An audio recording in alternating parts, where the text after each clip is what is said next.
Hey guys, and welcome back to Tennis 360, the newest podcast from QualityShot Tennis. My name is Anthony Hirsch. And I'm Eliza Wastcoat. And this is the newest podcast where we talk about all things tennis on the women's side, the men's side, and all of the above.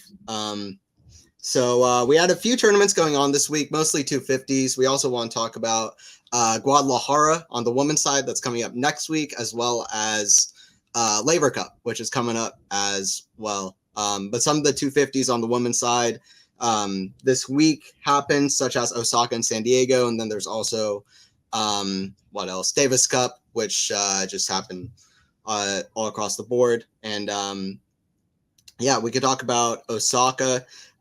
In Osaka, Ashley Kruger, young American teenager, got the win in that one, hitting huge from the back of the court. Then San Diego, Krejcikova back with the win. It's good to see Krejcikova back in form, cementing her place in the Big Four again, or trying to after a long time of not being able to. Thoughts on Krejcikova kind of been back and finding her way to another title finally after a lot of bad results or subpar. Yeah, I mean, she this will be a relief for her. It's pushed her back inside the WTA's top 10 as well as a result. She also came away with the doubles title, so queen of the court in that sense this past week in San Diego. Well-oiled doubles team with Siniakova, so good to see them kind of victory on both sides. I think Krejcikova, as you said, has had a tough go of it this year. Obviously, she still thinks of herself as a kind of high-level competitor, wants to be named amongst those other top WTA players who actively hold Grand Slam titles. And so, kind of put her foot in it a little bit earlier this year by kind of saying she wanted to be a part of that Big Four with Rybakina, Swiatek, and Sabalenka. And then just didn't have the results to back it up. Obviously, it's really going to be the Grand Slam results that will have an impact as to whether her name is really included in the conversation in terms of potential winners for Grand Slams. Yeah. But if she could put together a string of kind of decent results in this kind of period finishing off the year, potentially even sneak into the WTA finals, she'll put herself in a much more confident, positive position to start the year next year. And, with Krejcikova, we know she has the skills, particularly the finesse, the hand skills is so impressive. So great title for her to win in San Diego. And obviously, hopefully that'll put her on a positive path of progression for the rest of the year. Yeah, I agree with everything. And on the clay courts, that's where her best success kind of comes in singles a lot of time, or has in the past with the Roland Garros title. But it was very good for her to get it on the hard courts, and being Sofia Kenin in the final also on her own kind of comeback. And I don't know, it's good to see Krejcikova back, and her partner Siniakova actually back to world number one in doubles as well this week. But yeah, she's doing well in doubles and in singles, which is always good to see. Coco Gauff and Pegula. Other players in that way as well. I think Sofia Kenin.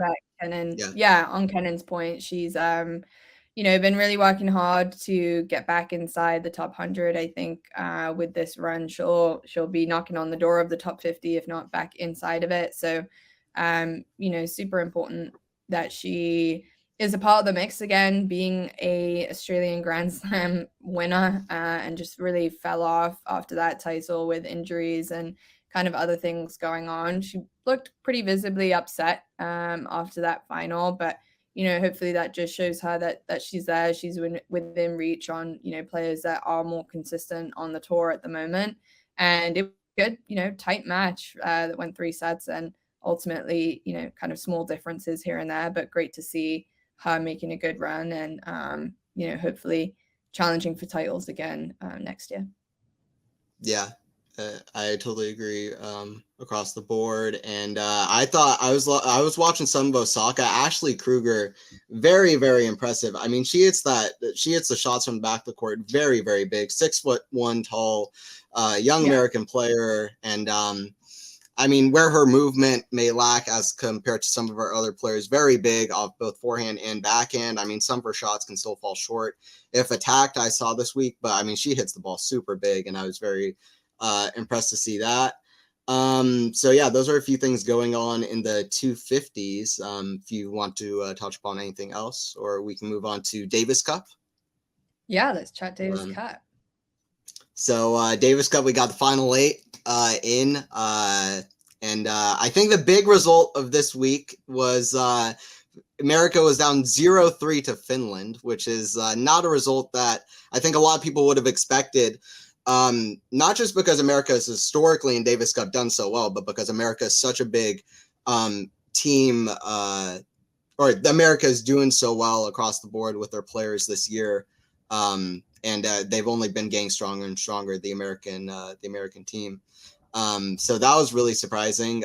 There were a few really interesting results, like Ruusuvuori beat Tommy Paul, for example. That was a big one. There are a lot of weird results this week. Greek Sport got the win over Tiafoe. It's a crazy situation in that match as well. Yeah, I don't know if that says a lot about American team or if that says more about just a good result for Finland, but. Yeah, I mean, look, for those who don't know, on the U.S. team was Tiafoe, Tommy Paul, McDonald, and then 2 double specialists in Krejcik and Ram. And so, just kind of looking at the names, you would think that this should be a winnable group stage for them. They should be qualifying, and they should be, especially when you look at the names on Finland's team. Ruusuvuori is really the name that sticks out, and it's true that Ruusuvuori is a talent and he's a threat, and he has shown glimpses of that this year. And so I'm not all too surprised, given the timing of this tournament, how close it's been to the kind of finish of the US Open, that really intense hard court swing that somebody like a Ruusuvuori who didn't go deep in the US Open could get a win over Tommy Paul, who kind of might be feeling a little leggy. And so just it felt like from the US side, just like the concentration was a little drained, and maybe from a team selection perspective, they may have wanted to go with some folks who didn't have such a deep run, at the US Open, maybe had a little bit more juice or energy left to give from kind of the men's side of things. And obviously there are a lot of names, for American names, who are doing well at the moment. So perhaps that's something to learn and to think about for next time in terms of team selection. But, these types of team competitions lend themselves to surprises and upsets, especially in the locations and the types of crowds that are watching as well. So, disappointing from the US perspective, but these things happen, and I don't think it really speaks to the quality individually of these players, but yeah, maybe more so shines light on the timing of this tournament, to be honest. Yeah, I think that's definitely true. I was going to speak about the timing and the US Open, which is like, I don't know if the Davis Cup timing is that great in general, right after the US Open. I mean, the format back in the day, it wasn't that there was a big finals, right at the end of the year where they would do all the last 3 rounds. You would have every round throughout the whole year across all surfaces, across all countries. And even a guy like Stanislav Wawrinka was talking about this year. I don't know. We can only say personal opinions, but I thought that the old format was a very, what can you say, unique format in tennis. And now this is seeming more akin to what maybe ATP Cup was a couple of years ago. And it's not really standing out as the Davis Cup that we once knew. But I think, and for the U.S. team, I mean, we had 3 of the 8 quarterfinalists at the U.S. Open were American players, and now I think the American team is struggling a little bit because of that. So I think it is a little bit of a timing issue, but I thought that was definitely interesting for sure. And then, the last 8 teams, by the way, to get to the Davis Cup finals are Canada, England, Czech Republic, Netherlands, Italy, Australia, Serbia, and Finland. Definitely a few surprises in there. Netherlands for one, as well. I don't think a lot of people would have expected. And yeah, there were some interesting results. And by the way, another interesting result, Canada went 3-0 on Italy without even Raonic, Sabo, or FAA. Just some interesting upsets, like you said, as you expect from a team event. Yeah, but also I think both Canada and Italy, played teams that, were missing some of the bigger names we would associate with those countries. So depleted roster on both sides lending to these types of upsets or interesting results. But ultimately, both of those teams ended up qualifying. So good outcomes for them. I think the other one that is probably a little disappointed they didn't get out of their group stage is probably Spain. Had a couple decent players in their roster too, and just couldn't get out of the group with the Czech Republic and Serbia. So tough group for them. And obviously Djokovic did show up and play that tournament after winning the US Open. Yeah. Pretty impressive, but the caveat there that some people might not know or might not appreciate is playing Davis Cup is a part of your commitments in playing the Olympics. So Djokovic definitely has his eye on Paris Olympics next year, and so had certain obligations he needed to meet in order to be included in that event.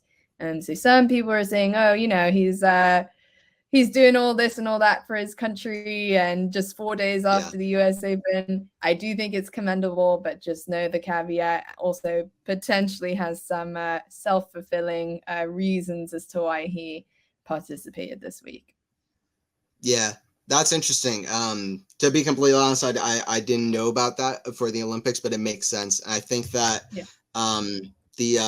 I think the Olympics might be Djokovic's biggest goal coming into next year. Even talking about that, it's got to be up there.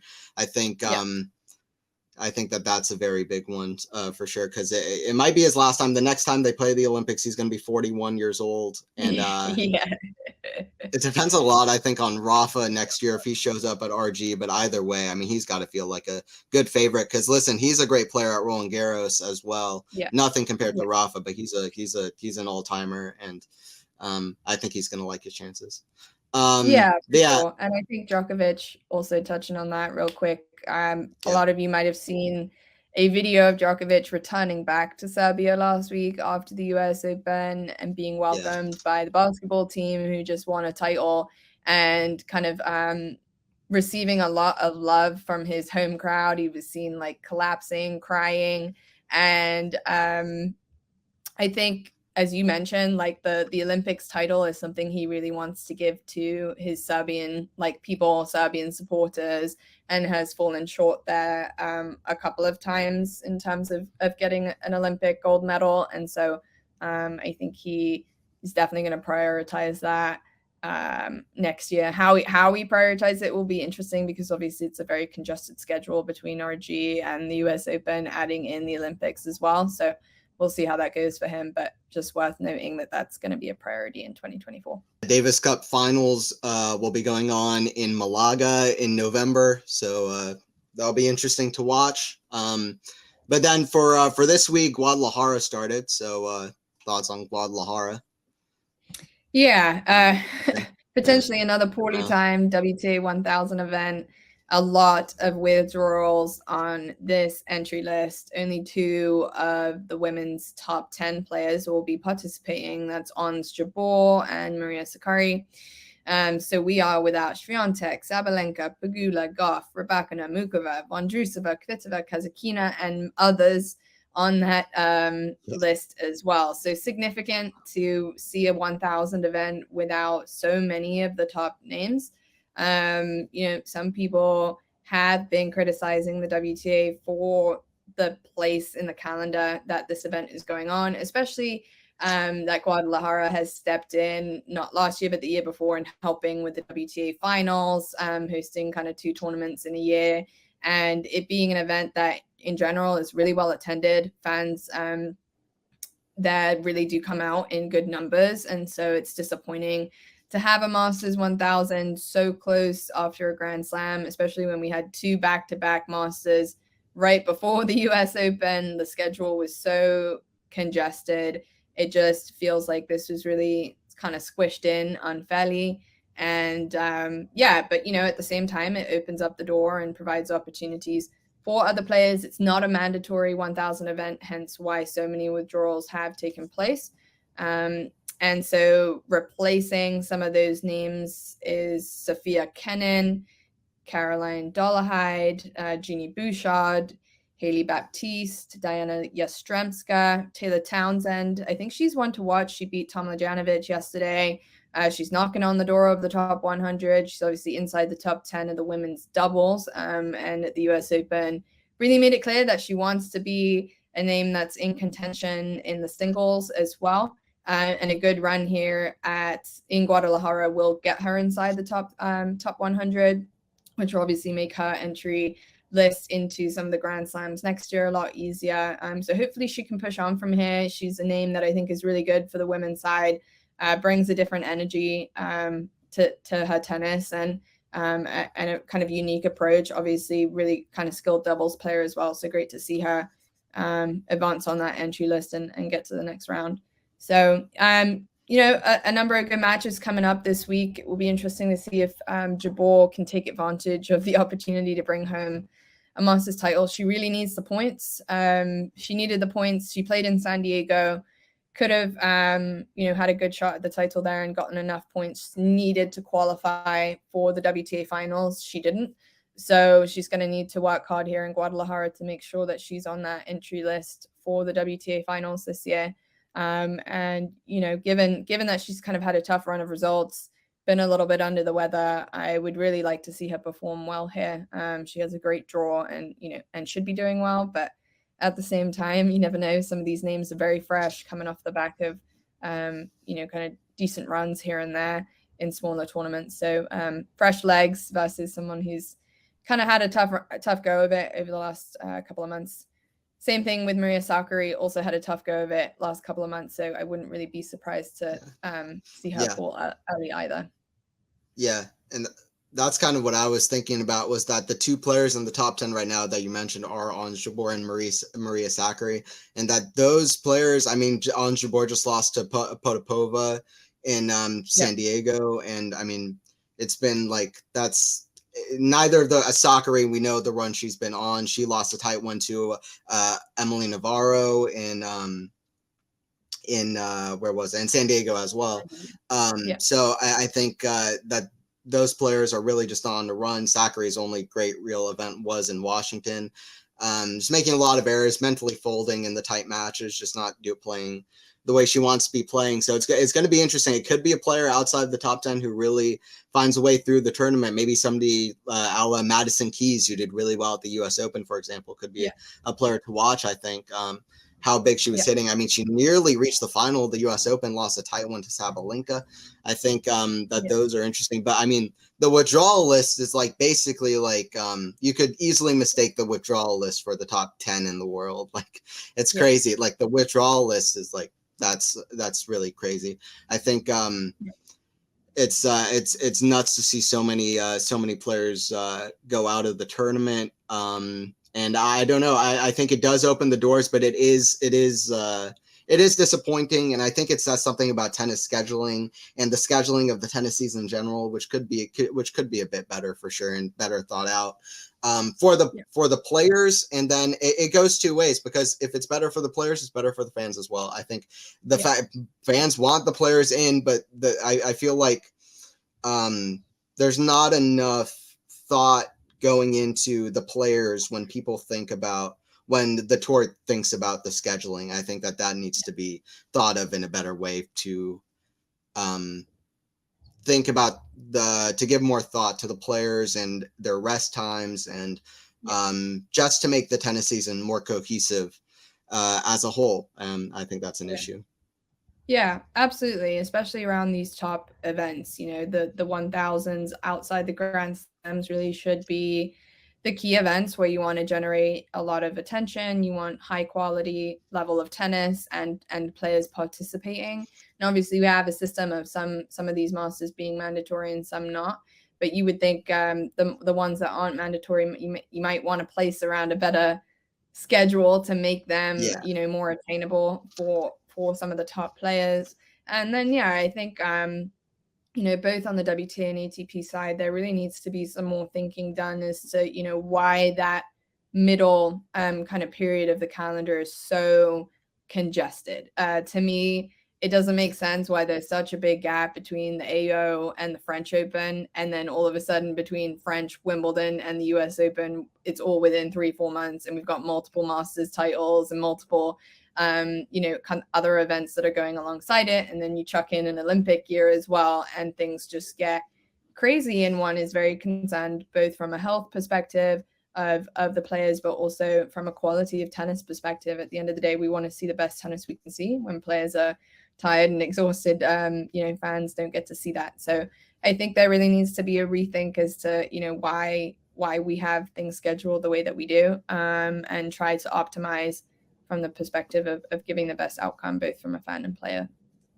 view. Yeah, I think that's true. I mean, honestly, to take it one step further, I think, when you look at certain parts of the season, it feels like there are parts of the season where you could make it more cohesive, and where you could bring more tournaments to stretch out in certain weeks just by moving tournaments to other weeks, or by moving a tournament out. It feels like there are ways that you can make the tennis schedule feel a little bit more cohesive, where it's hard to clay, to grass, to et cetera, make certain seasons longer. And I feel like we could do that. There just needs to be more thought and effort put into actually putting that in place. Yeah.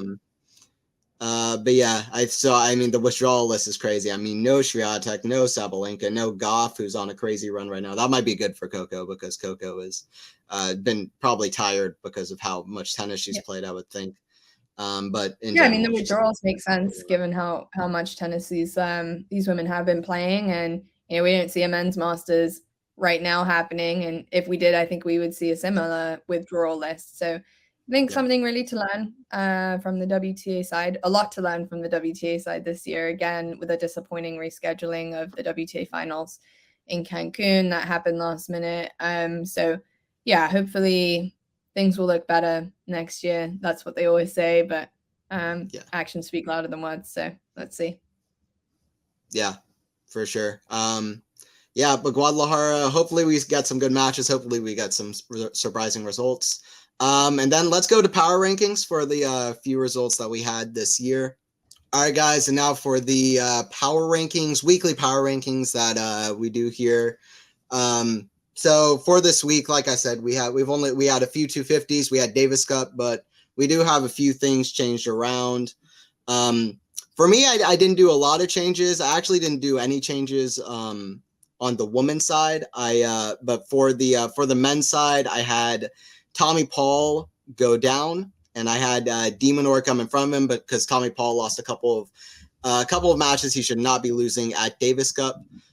Including Tarusavori, who I mentioned earlier. Eliza, you have a lot more changes here. Do you want to talk about some of those? Yeah, I swapped around Rublev and Zverev just because Rublev played this week in UTS and took the title home, played some good tennis.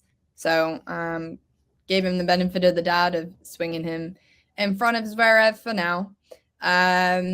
I also wanted to get De Minaur inside my top 10 last week. I had Shelton just because of the good result or good run he had at the US Open. He didn't play this week. De Minaur did in Davis Cup, so wanted to give a nod to him for getting out there and playing. And given Tiafoe's outcome or result at Davis Cup, I pushed him down 2 spots. I swapped him with Taylor Fritz. Taylor Fritz didn't play this week, so he didn't really earn the movement other than Tiafoe and Paul kind of underperforming a little bit in Davis Cup. So hence the switches there. And then on the women's side, WTA side, I moved Keys up 1 spot ahead of Zhang just because Keys is, again, had a good kind of results, is knocking on the door of the WTA's top 10, has a good opportunity to play well in Guadalajara, as Anthony mentioned. She's a name that, given the withdrawal list there, she should be someone that could take advantage of that type of opportunity, given the game that she has. So I'm expecting her to play well there. and then pushed Krejcikova into that 10th spot as a result of Zhang falling out. Again, a nod to her performance in San Diego, and the fact that she took the title home there and now is inside the WTA's top 10. So, she's a contender, and and for me, earned a spot in the power rankings this week. Yeah, I think Krejcikova is interesting. I almost want to put her in my for the top 10 because she was the title holder in San Diego, had some good impressive wins there as well. But I just felt like her season as a whole, I was a little bit like concerned with her consistency coming into the title, kind of like Casper Ruud when he did really well in I forget where it was, but it was one of the clay lead-ups going into Roland Garros. He got the win there. It's like that was a good result, but I'm still waiting for her to do more. But I like the result. I had you mentioned Rublev off of UTS. I had Dimitrov coming off of UTS. Tiafoe had a couple of losses at Davis Cup, including to Griekspoor, a couple that I mentioned. Which he should not be having. So I had him drop out. I had Dimitrov come in. UTS is crazy though. I like it's the ultimate tennis showdown. I don't know if anybody saw it. It's really hard to get access to this tournament, but it's not an official ATP event, but it's like this crazy tournament where they have like cards and stuff where like if you play a card, then your opponent doesn't get to hit a second serve. It's like there's like different stuff where it's like it feels almost you're playing just it's like pure tennis entertainment and stuff, and you can have any like matchups that you want. I'd like to see more stuff like that in tennis to bring out a real entertaining spot from tennis rather than this kind of week to week very kind of toned down everything. I like it being all the way up with music and songs playing in the background and the crowd going crazy. Like that's something about tennis that I love. I'd love to see more stuff like UTS come out. Yeah, it's a fun exhibition-based event, that they've managed to get some top players signed on. Earlier in the summer, they had an edition in LA. This edition was in Frankfurt. So yeah, I think it's a great opportunity for tennis fans to kind of see players in maybe a less stressful, more relaxed environment. They play with a different size net as well, so players are slapping shots around the net, no problem. They have a different point scoring system. They play with quarters. They, as Anthony mentioned, they kind of have these trump cards and different things that add, fun elements into the sport. Would love to see them include the WTA side as well. Big fan of, combining those types of events and opportunities to expose both the women's and men's games. So I think I'm really looking for them to add that next year.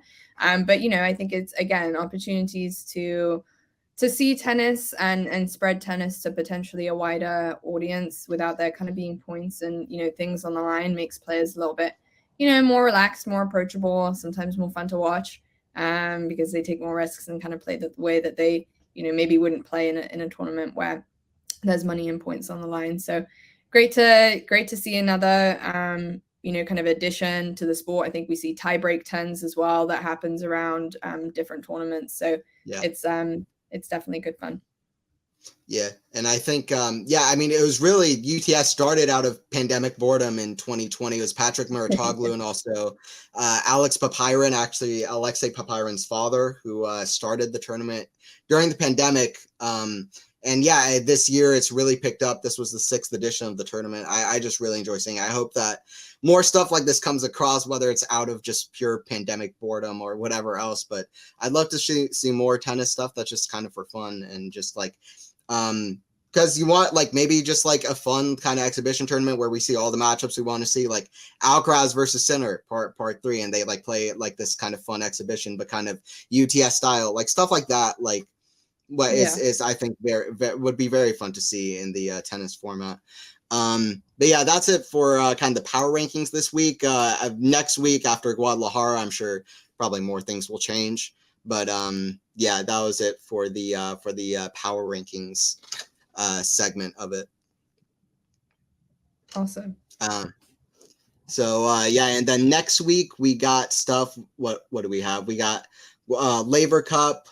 We also have tournaments in Chengdu and Zhuhai in China, also in Guangzhou in China on the women's side, and then obviously we have Guadalajara, which started today.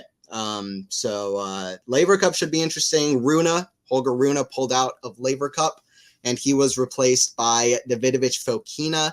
And then we got the alternates announced, which is Fils on the men's side, Artur Fils, and not on the men's side for Team Europe. And then for Team World, we have Christopher Eubanks and Milos Raonic. I really like Milos Raonic being added in because they're playing in Canada, and I don't know, it's really good to see Raonic back. I'm sure a lot of Canadian fans would be excited to see him. Yeah, for sure. And do you want to give fans a little rundown on what Laver Cup really is? I know some folks a little out the loop on what that tournament entails, so give us a little rundown. Yeah, so I mean, Laver Cup was started in 2017 by it was actually by Federer and by Laver kind of joining in to make the tournament. And it's Team World versus Team Europe, which is I think that kind of concept puts some people takes some people aback, but I think that it's kind of just because Team Europe at this point in tennis is such a strong force in tennis. That if you look at history, it's not. If you look at history, then you have players from America winning. You have players from Australia winning. I mean, you have other countries doing really well. But at this point in tennis, it's really the European players are doing a lot of the winning. In fact, Del Potro from Argentina, South America, he's the only player, I think, non-European to have won a major since like 2005 or something crazy like that. I believe that's correct. So, at this point, the European players really have the upper hand. So you have Europe versus the whole world as a whole. Yeah. And every match kind of counts for, at the start counts for 1 point. And then as you go, more and more matches are played. Day 2, they double the points. Day 3, I believe they triple the points, something along those lines. The points get more and more as the tournament goes on. And it's doubles and singles. I think a lot of people know that now with Federer and Nadal both playing doubles in Federer's retirement match. Federer is going to be at the Laver Cup as well. He's going to give an on-court interview after the 1-year retirement. But that's kind of what Laver Cup is. It's world versus Europe. And I don't know. It's kind of a weird concept, but I like it. And also, it's much more laid back. I mean, it's kind of in the mix of an ATP tournament, also an exhibition. Yeah. It's like it feels. It's not quite Ultimate Tennis Showdown, but it's also not quite U.S. Open. It's like somewhere in the middle. Yeah. But players joke around and they give players advice, and that's kind of fun. And it is that kind of bonus fun off of the Ultimate Tennis Showdown that I was trying to get at, that I'd like to see more tournaments like this that really have a laid back atmosphere and add to the kind of, I guess, entertainment value, put a focus on the entertainment value. But that's kind of what Laver Cup's about. Yeah. It's also a little bit about like team sports and team tennis. I think, that was some of the reasoning why Team World picked Ben Shelton. He talked a little bit about it in some of his post US Open press conferences that, college tennis is, in many ways also a team format when you come from US college tennis. So he has a lot of experience playing those types of tournaments, has a lot of fun with it. I think a lot of players do, again, take some of the pressure off, play a slightly different format of different opportunities to kind of see those types of matchups in a little bit more of a relaxed environment. So I think we should have good turnout in terms of crowd and following there. But again, we'd love to see a women's version of it. I know we have Billie Jean Cup, which is more similar, I guess, to the women's like Davis Cup. But we don't kind of have a Laver Cup type of experience for the women's tour. And I would like to know why. No, I agree with you. Included. Yeah, no, for sure. I to be honest, as soon as I heard, for example, United Cup being announced, I was like, that seems like a great kind of turn for the sport in general. I think it would be good to have it for sure to to have a more combined kind of version. I mean, it's kind of good with the announcement that some of the tournaments this year would be at 2-week events that include both men's and women's sides. So that's good to see. But it would be great to add, for example, Laver Cup version, or like you said, UTS. I think there was a women's edition of UTS, for example, played in 2020, but that was just one time. In general, it would be good to get the woman involved, and also to see the personalities of the women's players, because there's a lot there. There's a lot there with Sabalenka, and there's a lot there with Rybakina, Swiatek. They all have different personalities. So a tournament like Laver Cup would bring that out, absolutely. And I think that's I think so too. That's something a lot of people want to see. Combined would be fun too. I think there might have been an event earlier in the year in Australia, I forget the name of it, where they did, combine men's and women's type of team format. I think that's different. I think it's a lot of fun, and adds a different element, a different mix. And so we'd love to see editions of UTS, Laver Cup, kind of go with a combined format. Why not? It seems totally feasible to me in terms of how one can do selections and how one can be inclusive, but bias side of things. But I think when we talk about cultural aspects of tennis in terms of potentially the WTA and the ATP merging in the future, I think the more things that these tours can do together to advance the sport of tennis as a whole, I think is really important. And these types of opportunities where, it's UTS or a Laver Cup format that, don't necessarily have big points or big outcomes or results on the line. Why not take the opportunity to, help elevate women's sport, expose women's sports to that audience as well, and to include them in a team format, I think is a lot of fun. We saw this year, like the American team had that, locked in thing. It was a lot of fun with Pegula and Tiafoe. And so, it's a good opportunity, and I'm hoping that they're at least considering it or thinking about it for future editions. Yeah, for sure. And I think there's an announcement like a month ago too about a merger, about maybe combining the men's and women's tours, and there's nothing in stone, but I would not be against any of it. I mean, the obvious thing you would have to say is that they are different, but that's a good thing, and it plays to the bonus for both men's and for women's tennis. They're both fantastic in their own right, and I think combining them, I mean, it is all the same sport, and combining them is only better for both tours. Exactly, and if and when it happens, we'll talk in more detail about it. But as you say, at the end of the day, it's the same sport. They don't necessarily, a merger doesn't necessarily mean that they have to follow the same calendar or same schedule to a team. Some events can be combined, some don't have to be combined. Right.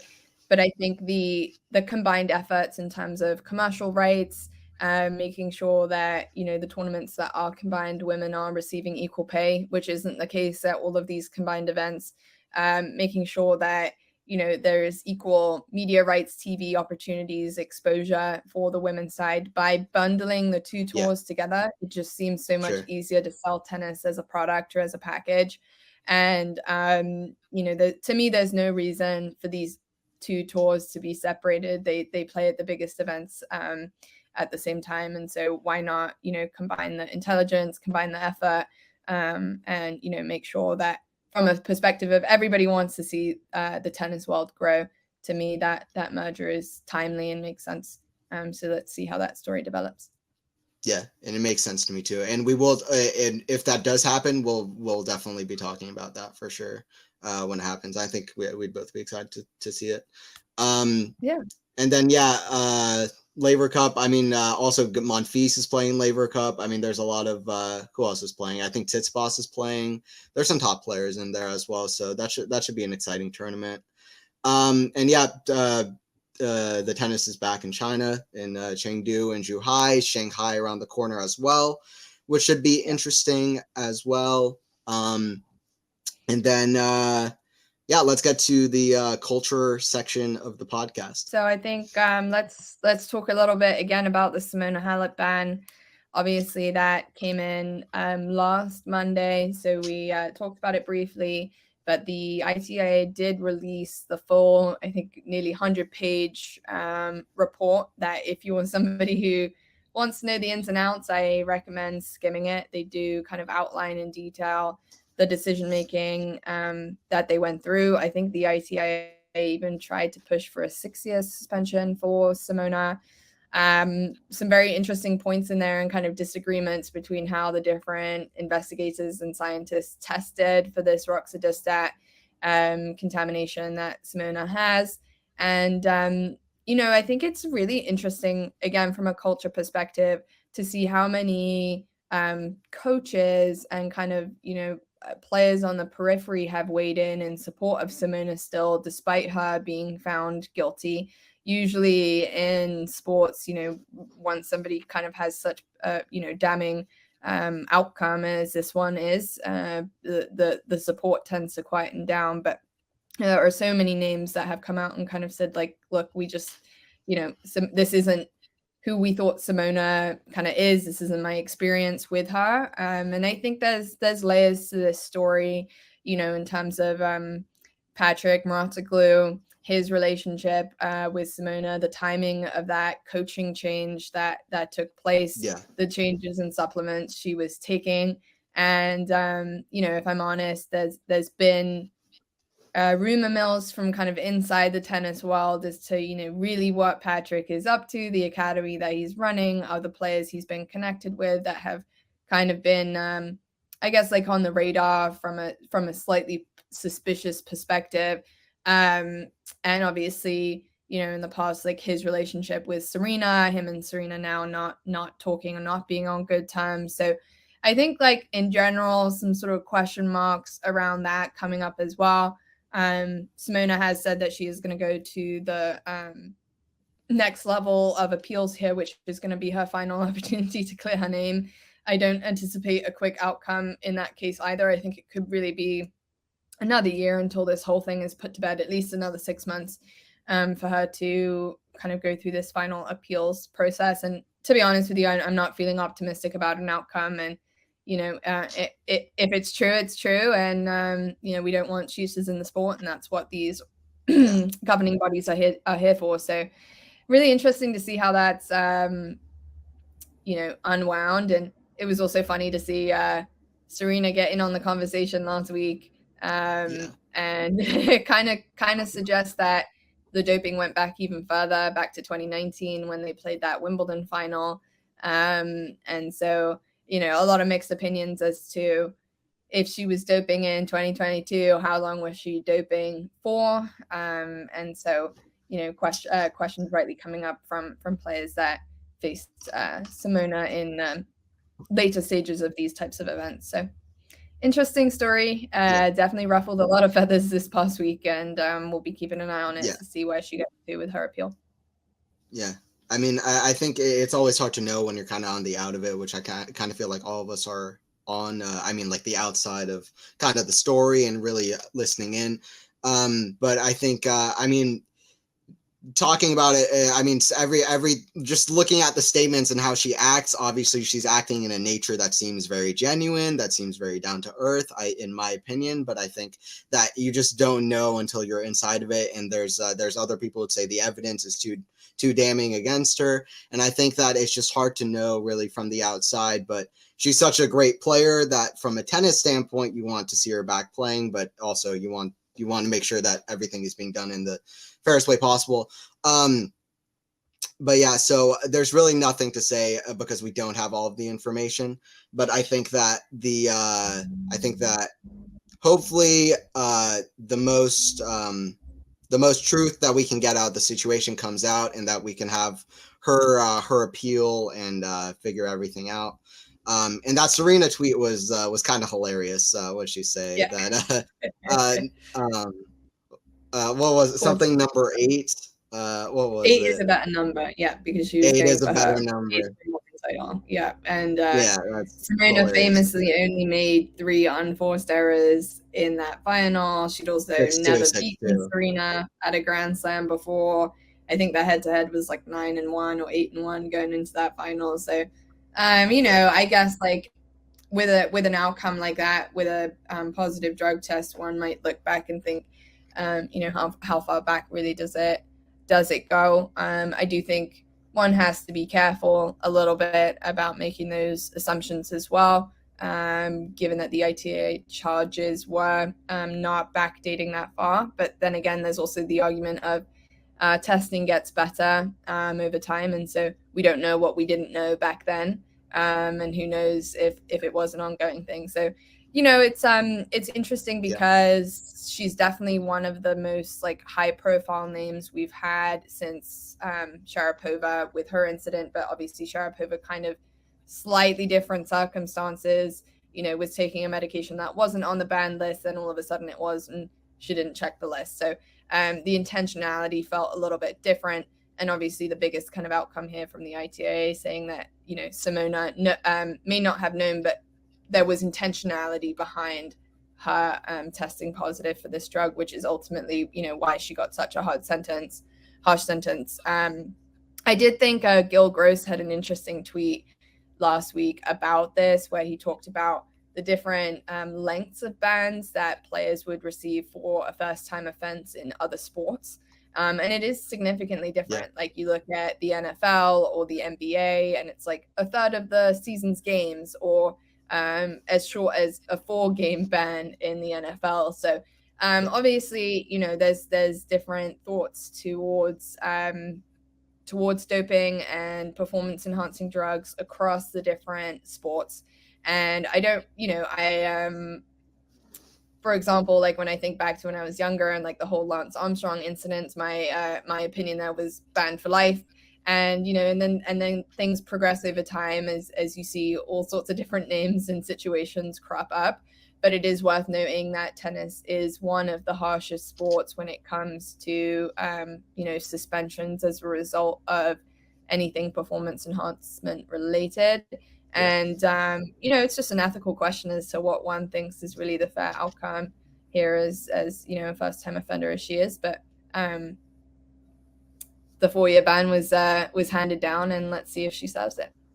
Yeah, I think that's an interesting point from Gil. I think that there is some weight to be put onto looking at how tennis manages something, then looking at how other sports manage something. There is a point to be made too that some of those sports like football or like boxing, some players can get very serious injuries if somebody is doping, even die from playing the sport if in some very rare serious cases. I mean, that's like something that you can't, it's like there might be more weight on those sports than for tennis, for example. But I think in general, that's an interesting point. I think the kind of doping, the doping bans, there's a lot of different perspectives to look at it, but the most annoying thing about it is that we just don't know a whole lot of the info. But I did find it interesting that a guy like Mikael Ymer had his own doping incident, but he wasn't actually charged on the basis, if I'm caught up on the situation, he actually wasn't technically suspended on the fact that he took drugs, but because he just didn't show up to a few drug tests, which could be said to say that he was avoiding it because maybe he had knowledge or something. I've heard people saying this, but and he got 2-3 years banned, and it's just like you wonder if that's too harsh of a punishment, and you don't know until you know the ins and outs. But I think that's an interesting point to be made about how long the bans are in general, because that takes away from players that we really enjoy watching in the sport. And Mikael Ymer actually retired. He's gone. Mikael Ymer is gone. 25-year-old, one of the quickest players on the tour, and he's gone just like that. So I think we need to put weight on the situation. We need to put eyes on the situation. Not only, even if we don't understand everything that we can see, we still need to put as many eyes on the situation as possible. That's something that I believe in.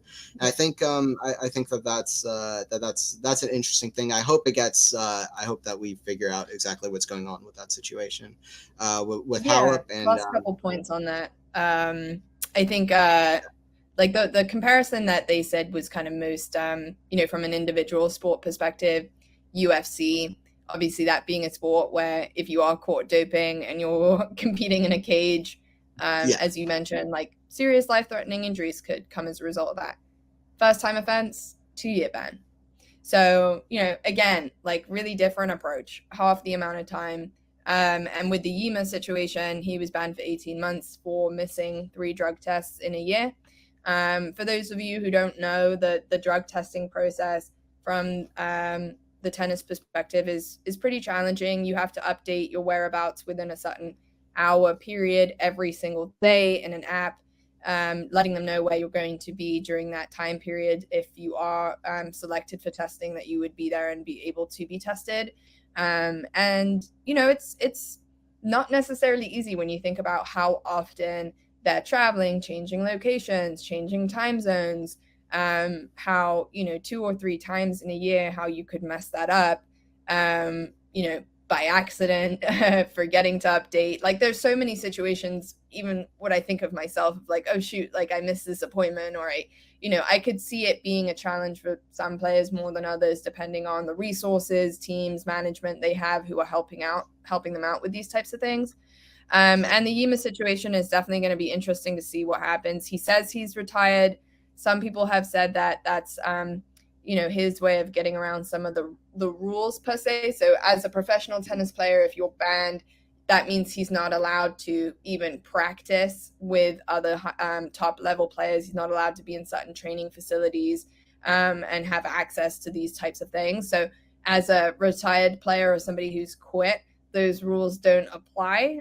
So maybe he could be coming back towards the end of his ban. Either way, 18 months is still a long time for somebody who, kind of got inside the top 50 and, had to work hard to be there. So interesting to see what will come of that. But, I think Brooksby's also facing a couple of issues with missed tests as well. Yes, yeah. These things do crop up, and one has to wonder whether an 18-month ban for missing 3 tests is really all that fair. I don't know. But as you said, we want eyes on the situation. We want more clarity and transparency from a fan perspective, and hopefully a system that's implemented that's easiest for players to follow, that fans, players, and everyone else can really trust, and make sure that we have a clean sport, because at the end of the day, that's what we want to see, and that's the benefit of everybody.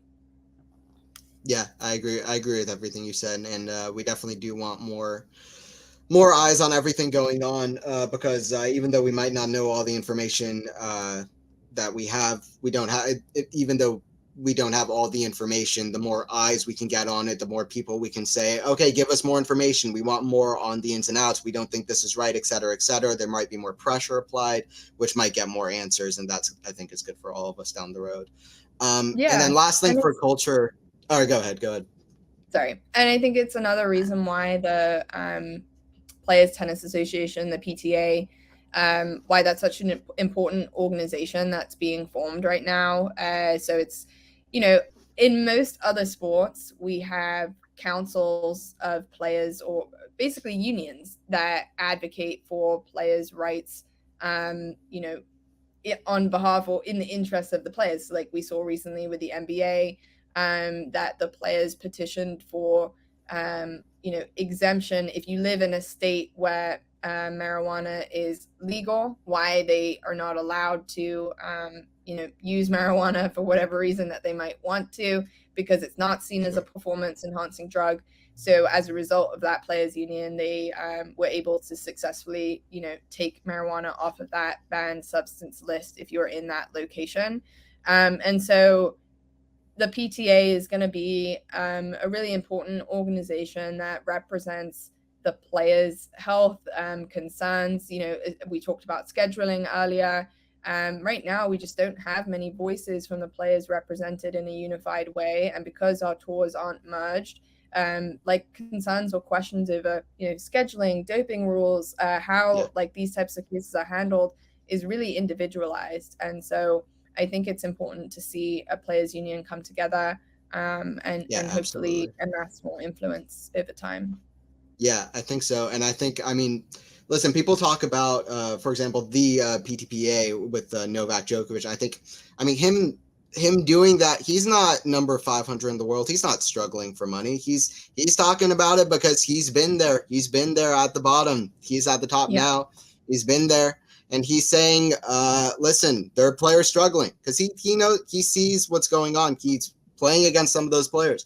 And he's on the tour, and I think everybody on the tour knows that there are only about 400 people who are actually professionally gaining enough money to gain a full living off of this job.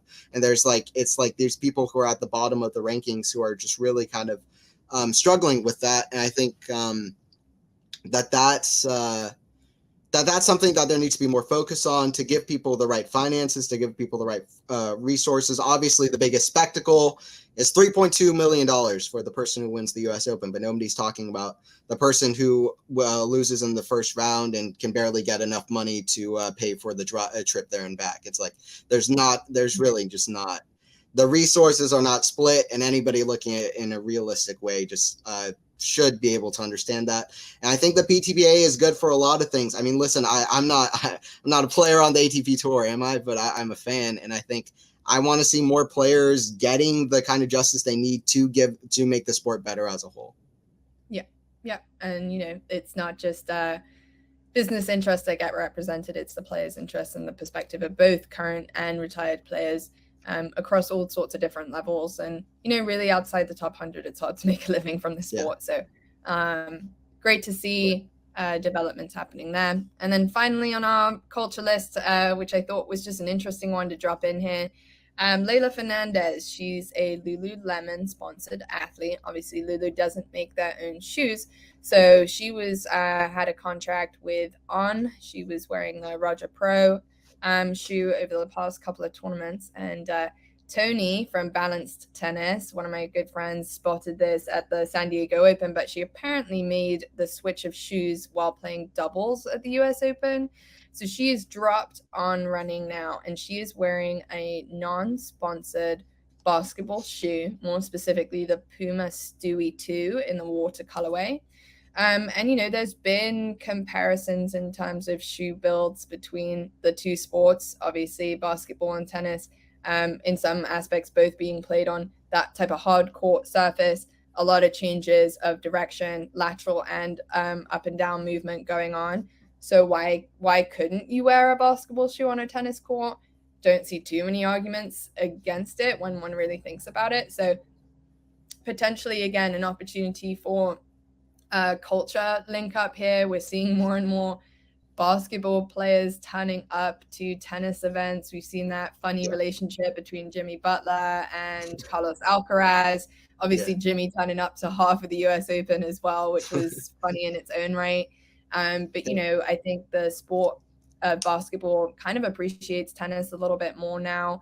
And we want to see more, I think what's so cool about the NBA and basketball at the moment is not just the sport, but how connected it is with music and fashion and, a lot of like little cultural pockets happening around the sport itself. And I think the more that tennis can build itself out in terms of connections to other sports, relevancy with music, with fashion, obviously it's harder to do because they're traveling around the world. They're not just like in one place where culture can really grow and develop. But it's interesting to see the crossover between the two sports, and makes me curious to think what other athletes might be looking at these types of opportunities. Could there be a tennis basketball collaboration? Obviously we've seen the Roger shoe that was inspired by the Jordan line as well from Nike, so in one of the Vapor lines. So let's see, but definitely interesting to see an athlete go without a sponsor, and B go with a non-tennis product, especially from Puma too, like out of left field. That seems a little bit strange. Puma. It's not an Asics, it's not a Nike. It's just, but I think.